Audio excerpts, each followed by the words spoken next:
and Narayan. Welcome back to the channel Madhav Microbiology. Myself Harshita Gaherwal. So once again I am back with my new video. Previous video was an informative video in which I introduces the job placements in ISRO, DRDO and NASA. In this video I am going to introduce a topic which is about research topic. जैसे कि जो लोग microbiology में bachelors कर रहे हैं या masters कर रहे हैं या पीएचडी करने का सोच रहे हैं, इन सब के लिए ये टॉपिक बहुत इंपॉर्टेंट है, क्योंकि आप जब रिसर्च प्रोजेक्ट्स की बात करते हैं तो ये मैटर नहीं करता that what topic you adopted, but matter ये करता है कि आपने किस पोस्ट के टाइम पे आपने ये प्रोजेक्ट किया है। जैसे कि जब आप अंडर ग्रेजुएट में होते हैं, यानी कि आप जब बैचलर्स वगैरह कर रहे होते हैं, तो उस टाइम पे जो आपका रिसर्च टॉपिक होता है एक उसका अलग लेवल होता है।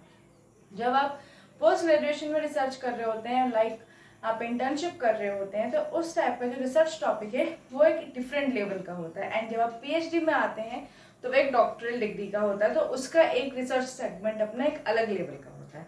तो अकॉर्डिंग टू द पोस्ट और according to the level of your education you are going to research it projects. So in today's video I am going to introducing some topics which are from medical microbiology, from food microbiology, from environmental microbiology, immunology, from medical microbiology, whatever the fields in which microbiology involves, all that kind of topics I am going to introducing today. At least I am going to introduce about 15 to 16 topics which are important also and it's very essential to know, क्योंकि video को skip करके देखने से अच्छा है आप video को देखें। जब आप कुछ देखेंगे तभी कुछ नया आप जान पाएंगे। So first of all I am going to introducing the topic from the development of vaccines, या फिर आप कह सकते हैं मेडिकल माइक्रोबायोलॉजी। सो जो पहला टॉपिक्स हैं, जो स्टार्टिंग के 3 टॉपिक्स हैं, वो डेवलपमेंट मेडिकल माइक्रोबायोलॉजी से हैं। These are from medical microbiology. So first is our dengue fever vaccine development. ये एक बहुत ही इम्पोर्टेंट टॉपिक है, क्योंकि डेंगू सब जगह फैलता है, उसके सब मोड ऑफ एक्शन हमें पता है, उसका एनवायरमेंटल मैंने आपको कुछ समय पहले डेंगू का भी दिया था। तो डेंगू में कैसे कैसे उसको हम वैक्सीन को डेवलप करते हैं, क्योंकि जो डेंगू है वो 1920 से उसका वैक्सीन का प्रोसेस चल रहा था बनने का। फाइनली बैंकॉक में 2015 दिसंबर को ये कंप्लीट हुआ और वैक्सीन वहाँ पे रिलीज हुआ। उसके बाद ये अदर कंट्रीज में गया, तो वहाँ पे वैक्सीन का कैसे डेवलपमेंट हुआ इसके बारे में रिसर्च करना, it's a very good option to research about. Then इसके बाद आता है protein and peptide nano cluster vaccine. Protein and peptide nano cluster vaccine. अब आप सोच रहे होंगे ये क्या चीज़ है, तो सुनने में अजीब सा लग रहा है। एक्चुअली बहुत ही इंटरेस्टिंग टॉपिक है प्रोटीन एंड पेप्टाइड. जैसे कि हम जानते हैं पेप्टाइड बॉन्ड्स होते हैं जो आपके क्लस्टर्स को बांध के रखते हैं, या हम कह सकते हैं किसी भी दो एटम्स को बांध के रखते हैं। उसी तरीके से प्रोटीन हमारी ह्यूमन बॉडी में है, उसको कौन क्या मतलब प्रोटीन क्या करता है, हमारी बॉडी में हर तरीके के सप्लीमेंट्स कंप्लीट करता है ना। लेकिन अगर हमारी बॉडी में कोई ऐसे डिसीज है जिससे वो चीज़ मल्टीपल हो रही है, तो उसको रोकने के लिए हमें वैक्सीनेशन चाहिए।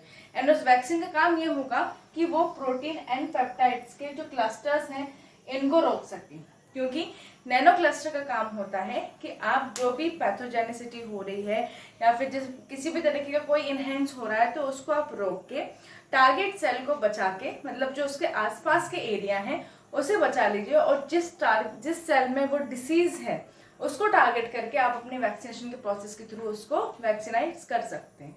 तो ये टॉपिक भी बहुत इंटरेस्टिंग है करने के लिए. Now formulation and delivery technique for mRNA. Formulation and delivery technique for mRNA का मतलब है मैसेंजर RNA. जैसे कि हमारी बॉडी में जो सबको मैसेजेस देता है वो mRNA होता है कि ये सिग्नल इसका है, वो सिग्नल उसका है। जो भी हमारी बॉडीज में अप एंड डाउन होते हैं वो mRNA का काम होता है उसको सिग्नलिंग देना। उसमें किस टाइम पे फॉर्मुलेशन करना है, किस टाइम पे उसको इधर से उधर करना है, इन सारी टेक्निक्स को करने वाले प्रोसीजर को जानना वो भी ज़रूरी है। तो ये टॉपिक भी एक बहुत ही अच्छा और एक एडवांस टॉपिक है, this one. Now from here I am going to introducing about food microbiology. जैसे कि मैंने आपको फूड माइक्रोबायोलॉजी बता रखा है, कुछ ऐसे भी टॉपिक्स हैं जो मैं ऑलरेडी अपने वीडियोस के थ्रू आपको बता चुकी हूँ, दिखा चुकी हूँ. तो देखिए पहले आता है सबसे पहले inoculation protocols for low moisture foods. Inoculation का मतलब होता है जैसे हम कोई भी प्रैक्टिकल करते हैं तो एक इनोक्यूलेशन लूप सुनते हैं हम। इनोक्यूलेशन लूप क्या होता है, हमने किसी भी चीज को कुछ समय के लिए स्टेरलाइज किया। इंक्यूबेशन कहते हैं हमने किसी चीज को कुछ समय के लिए हॉट ओवन में रखा ताकि वो चीज थोड़ा सा गर्म होकर टेम्परेचर उसका, उसके अंदर जो भी माइक्रोबियल ग्रोथ उसको शट कर दे। Similar to that inoculation protocol for low moisture food का मतलब है जिस भी खाने के पदार्थ में मॉइस्चर बहुत कम पाया जाता है उसको कैसे आप सही और सुरक्षित लंबे समय तक के लिए रख सकते हैं। क्योंकि मॉइस्चर खाने में कम हो या ज्यादा, it's a proper chance to have a large amount or a proper amount of microorganism। Proper amount growth हो सकती है उसमें, तो वो प्रोटोकॉल इसमें इनोक्यूलेशन के लगेंगे ताकि उसे प्रॉपर ड्राइनेस मिले एंड प्रॉपर उसे एक शेल्फ लाइफ मिले। तो उसके लिए ये टॉपिक काफ़ी इंटरेस्टिंग है। जैसे आप चिप्स लेते हैं, अंकल चिप्स हुआ, वेफर्स हुए, नमकीन हुई, ये सारे के सारे क्या हैं, लो मॉइस्चर कंटेंट फूड है ना, इन सब के लिए। अब आता है Listeria survival and growth in newly cut vegetable. Listeria एक माइक्रोब होता है, एक माइक्रोब होता है जो ज़्यादातर लिस्टेरिया का हम फॉर्मुलेशन देखते हैं तो वो ज़्यादातर होता है नॉनवेज में। जितने भी नॉनवेज पैक्ड आते हैं उनमें होता है। जैसे अगर हम वेजिटेबल्स में बात करें तो ये आपको मशरूम में काफ़ी अच्छी खासी उसकी डेवलपमेंट होती है। तो इसकी जो ग्रोथ है वो कैसे किसी भी कटी कटाई सब्जियों में, या फिर कह सकते हैं कि हैवली कट जो अभी काटी है, फ्रेशली कट की है, and then there is a growth of micro organism of named listeria. क्योंकि इसका कहीं ना कहीं इसका कॉन्टेक्ट ऑलरेडी उसके साथ पहले से रहा है, इसलिए उसके बाद में उसका ग्रोथ होता है। तो इसको भी जानना एक इम्पॉर्टेंट होता है एंड एक्चुअली मैंने इसके ऊपर थोड़ा सा काम किया भी है।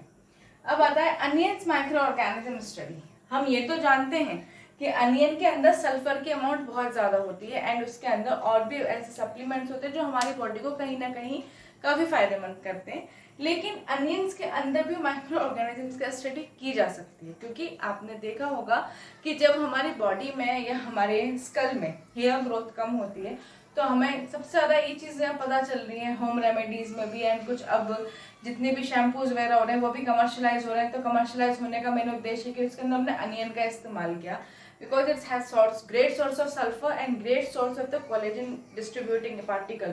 कोलेजन बनाने के लिए, हेयर के लिए, केराटिन्स बनाने के लिए। तो इसमें कैसे माइक्रो ऑर्गेनिज्म आता है वो हम इसमें स्टडी में पढ़ते हैं। तो ये भी एक इम्पॉर्टेंट फैक्टर है करने के लिए। अब आता है microbial analysis of shea butter. Shea butter भी है, आपने देखा होगा कि शिया बटर हम ज़्यादातर लोशंस वगैरह में देखते हैं कि लोशन हुआ, या फिर आप देखते हैं शिया बटर को कुछ कुछ कन्फेक्शनरीज में भी यूज़ होता है, केक्स कुकीज में भी यूज़ होता है। तो शिया बटर के अंदर माइक्रोबियल ग्रोथ को आप कैसे एनालाइज करोगे, क्योंकि हमारे साथ में एक बहुत ही चीज़ यूनिक है, वो ये है कि हमारे सराउंडिंग्स में भी, इवन मेरे इस बोर्ड पे भी कहीं ना कहीं माइक्रोब होगा, but it's not visible by the eye, it's only visible by microscope और may be visible by magnifying glass. तो उसी तरीके से शिया बटर के अंदर माइक्रोबियल एनालिसिस भी होगी, क्योंकि चाहे बटर हो, चाहे कर्ड हो, चाहे बटर मिल्क हो, चाहे कोई भी ऐसी चीज़ हो जिसका उत्पादन हमने दूध से किया है, उसके अंदर बैक्टीरिया 100% होगा, क्योंकि लैक्टोबैसिलस कहीं भी हो सकता है, because that is invisible in when we eat so. अब इसके बाद दूसरे आते हैं। I hope you may understand the process what I want to say with you.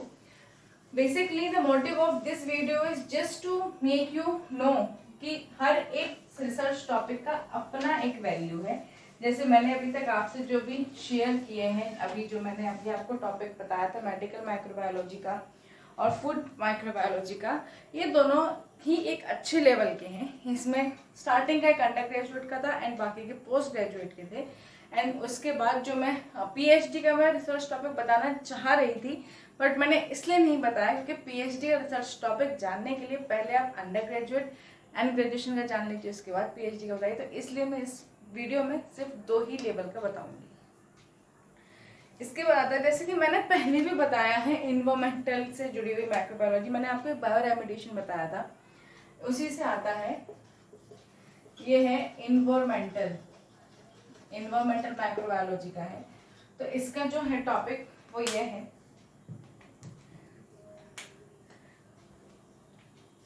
Bio remediation of waste water development and water development and water treatment sorry. Bio remediation जैसे मैंने बताया था, जिस एक प्रोसेस होती है जिसमें माइक्रो ऑर्गेनिज्म जो कि वाटर में प्रेजेंट होते हैं उनसे उसको ट्रीट किया जाता है। उसमें अलग अलग ट्रीटमेंट फॉलो किए जाते हैं, जिसमें वेस्ट वाटर ट्रीटमेंट को भी ट्रीट करके यूजफुल बनाया जाता है एंड जो वाटर है उसको भी ट्रीट किया जाता है। तो ये एक अच्छी खासी इन्वायरमेंटल स्टडीज के लिए अच्छा है एंड ये टॉपिक बहुत ही वैल्यूएबल है। आगे चल के इस तरीके के टॉपिक्स बहुत रिसर्च में आएंगे, you may understand this. Now, microorganism present in environment. ये वाला टॉपिक भी बहुत इंटरेस्टिंग है कि कौन सा माइक्रो ऑर्गेनिज्म हमारे इन्वायरमेंट में प्रेजेंट है जिससे ज़्यादा अफेक्ट हो रही है हेल्थ। सबसे ज़्यादा जो ट्रीज हैं वो भी अफेक्ट ही होते हैं। किसी भी माइक्रो ऑर्गेनिज्म से कोई ऐसा होता है जिसके वजह से उसको कोई डिसीज हो तो वो भी एक प्रॉब्लमेटिक है। इसके बाद आता है again waste water treatment. Again waste water treatment and its link और interaction with microbes. Waste water treatment का पता लगाना एंड साथ ही साथ उसका किस तरीके से उसके माइक्रो ऑर्गेनिज्म से इंटरेक्शन है इसका पता लगाना भी एक इम्पॉर्टेंट इन्वायरमेंटल रिसर्च फैक्टर है। साथ ही साथ में अगर हम देखें कि इसमें ऐसा क्या है जो डिफर हो, वो इसमें डिफर ये है कि हम वेस्ट वाटर ट्रीटमेंट की जब बात करते हैं तो उसमें हमने देखा है कि पार्टिकल्स ऐसे भी फिल्ट्रेशन होता है जिसमें जो डर्ट पार्टिकल्स हैं वो नीचे सेटल डाउन हो जाती हैं, इम्प्योरिटीज ऊपर आ जाती हैं, then we can clean it up. इस तरीके के वेस्ट वाटर ट्रीटमेंट हो गए। लेकिन जो इसमें मेन ट्विस्ट है वो ये है इट्स लिंक और इंटरेक्शन विद माइक्रोब्स। माइक्रोब्स जो इसमें प्रेजेंट हैं उसके बाद में जब वो ट्रीटमेंट हो जाता है फिर उन माइक्रोब्स का क्या होता है, क्या वो माइक्रोब्स खत्म हो जाते हैं या उनके इतने अंदर एडेप्टेबिलिटी होती है कि वो अपने इन्वायरमेंट पे एडेप्ट होकर वहीं शांत रह जाते हैं। तो इस तरीके की जो प्रैक्टिकल चीज़ें हैं वो बहुत ज़्यादा इन्वायरमेंटल माइक्रोबायोलॉजी में आती हैं, चाहे आपका कोई भी माइक्रोबायोलॉजी का टॉपिक क्यों ना हो, लेकिन लेबोरेटरी का काम उसे और इन्हेंस करके और आपकी उसके एश्योरिटी को बहुत वैलिडेट करता है। अब एक लास्ट टॉपिक है इन्वायरमेंटल का, वो है इंटर रिलेशनशिप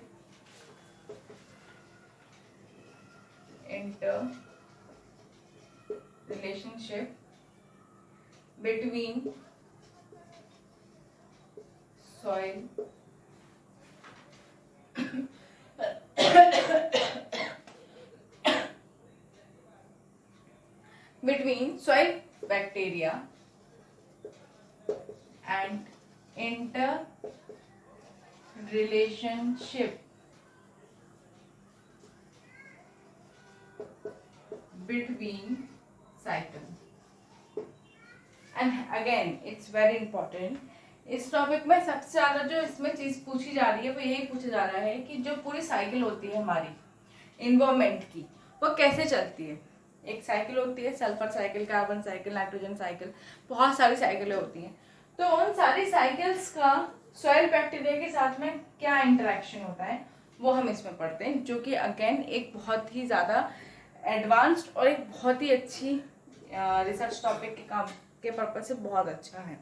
अब जो लास्ट टॉपिक है वो मैं बताऊंगी आपको इम्यूनोलॉजी और मेडिकल माइक्रोबायोलॉजी एक ही है, लेकिन अगर हम बात करते हैं इम्यूनोलॉजी की तो उसमें हम सबसे ज़्यादा फोकस जो है इम्यून पे देते हैं, यानी कि इम्यून सिस्टम पे, जिसमें हम सबसे ज़्यादा फोकस कहीं ना कहीं इनडायरेक्टली कहें तो वैक्सीन पे भी देते हैं। तो जो हमारा पहला टॉपिक है इसका वो आता है ह्यूमन डिसीज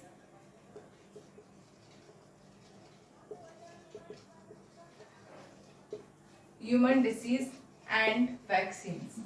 यह हमारे इम्यूनोलॉजी का है human disease and vaccines, vaccines के ऊपर वर्क करना, ह्यूमन डिसीज को डिटेक्ट करना, उसका होस्ट पता करना और उसकी पूरी साइकिलिंग को पता करना ही इसका सबसे पहला काम होता है। इसके बाद आता है integrating parasite affect, integrating parasite affect on off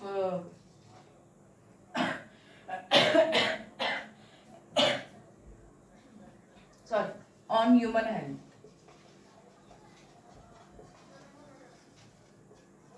parasites का क्या वर्क होता है, उसका ह्यूमन हेल्थ पे क्या असर पड़ता है, वो इम्पोर्टेंट है।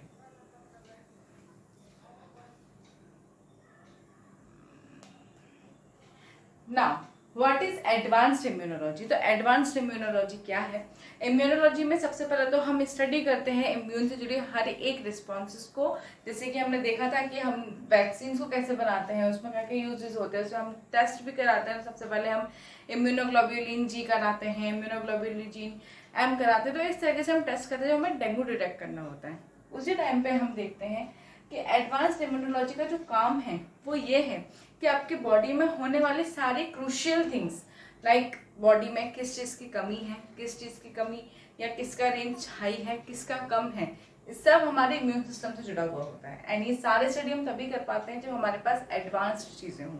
तो उसको एनालाइज करना ज़रूरी है एंड ये रिसर्च पॉइंट ऑफ व्यू से बहुत इंटरेस्टिंग है। नाउ जेनेटिक एलर्जीज और पीनट एलर्जीज, हमने सुना है जेनेटिक एलर्जीज का मतलब जैसे कि मुझे एलर्जी है, सपोज मैं एलर्जिक हूँ चॉकलेट से एंड दैट्स रियल, मैं चॉकलेट से एलर्जिक हूँ। May be my mother should be allergic with it but she is not. But if my someone getting allergic and also from the chocolate, so that called the genetic, because मुझे chocolate से allergy है तो उसे भी है, तो that is called the genetic link in between. इसी तरीके से अगर मुझे पीनट से एलर्जी है तो मेरी मम्मी को हुई होगी एलर्जी इसलिए मुझे है, तो उसी तरीके से ये चीज़ें मल्टीपल होती चली जाती हैं। ये होती हैं कि किसी किसी के जो जेनेटिक इक्वेशंस मैच करते हैं, डीएनए एक जैसे होते हैं, पेरेंट्स चाइल्ड का रिलेशन हुआ या सिस्टर ब्रदर का रिलेशन हुआ, तो उसमें ये हो सकता है कि किसी को एलर्जी है तो उसको भी हो, because they have the same DNA. Now genetic अगर हम देखते हैं, सॉरी पीनट एलर्जीज, तो पीनट एलर्जीज बहुत ही ज़्यादा प्रॉब्लमैटिक तो नहीं कह सकते, बट या इट्स नॉट क्वाइट गुड। मतलब पीनट से आपको इतनी ज़्यादा एलर्जिक हो सकती है, may be have unable to eat properly, आप कंटिन्यूसली उस टाइम पे स्नीज कर सकते हो या फिर कंटिन्यूसली आपको कुछ ना कुछ अजीब सा लगेगा, जिस वजह से you are not at that moment you are not that much able to done anything, so that is a reaction. इसके लिए भी एक अलग से मेडिकेशन चलता है and it's very important. Now genetic engineering in antibodies to work as enzyme। Genetic energy का काम क्या है? जेनेटिक इंजीनियरिंग, आप इंजीनियरिंग समझ लो। हम लोग देखते हैं हाईवे बना, पुल बना, ब्रिज बना, बिल्डिंग्स बना, किसने बनाया? इंजीनियर ने। तो ये कौन हो गया? Human engineer. अब हम जब बात करें जेनेटिक इंजीनियरिंग की, तो हमारी जेनेटिक्स में, जीन्स में, जीन जेनेटिक मैप को बनाने वाला जेनेटिक इंजीनियरिंग हुआ। अब उसका काम एंटीबॉडीज में कैसे आया वो जानना। अब एंटीबॉडीज में तो कर ही रहा है, लेकिन एज एंजाइम उसका क्या काम है ये जानना, और उसके सारे mode of action, mode of influence, mode of positive sides, ये सब चीज़ें सिंपल लैंग्वेज में बता रही हूँ। It's not a correct appropriate place for that, but एक तरीके से हम कह सकते हैं कि इसका काम एज एंजाइम क्यों हुआ, इसका एंजाइम होने से क्या फ़ायदा, तो ये जानने के लिए ही ये रिसर्च की जाती है, जो कि बहुत इंपॉर्टेंट है। सो मैंने आज आपको टोटल 16 टॉपिक्स बताए हैं एंड आई होप कि ये 16 टॉपिक्स में कुछ टॉपिक आपको इंटरेस्टिंग ज़रूर ही लगे होंगे, जैसे लिस्टेरिया हुआ, पीनट वाला हुआ, एंड साथ ही साथ में जो मैंने और बताया था बायो रेमेडिएशन, वो तो मैं ऑलरेडी बता ही चुकी थी। फूड माइक्रोबायोलॉजी में आपको बता चुकी हूँ, बायो रेमेडिएशन बता चुकी हूँ, एंड मैंने डेंगू के बारे में भी कुछ ही दिन पहले दिया है, 2 दिन पहले ही अपना एक ब्लॉग दिया था। तो आई hope you understand the topic of today's. एक चीज़ और, रिसर्च प्रोजेक्ट का टॉपिक इंट्रोड्यूस करना इसलिए ज़रूरी था क्योंकि जब हम बैचलर्स कर रहे होते हैं हमें बहुत सारी चीज़ें नहीं पता होती, एंड जब पता होती हैं तब तक टाइम ऑलरेडी जा चुका होता है। तो ये फेज़ है कि हमें हर चीज़ें पता होनी चाहिए, तो इसलिए मुझे लगा मैं टॉपिक आपको बताऊं, तो मैंने आपको बताया। And I hope you like the video and you may understand each and every point. So if you are new to my channel, then please subscribe it, and you like my topic, you like my video, you understand my point, then only you can press like button. So I hope you all are well and doing well also. So meet you in the next video. Stay tuned. Thank you so much.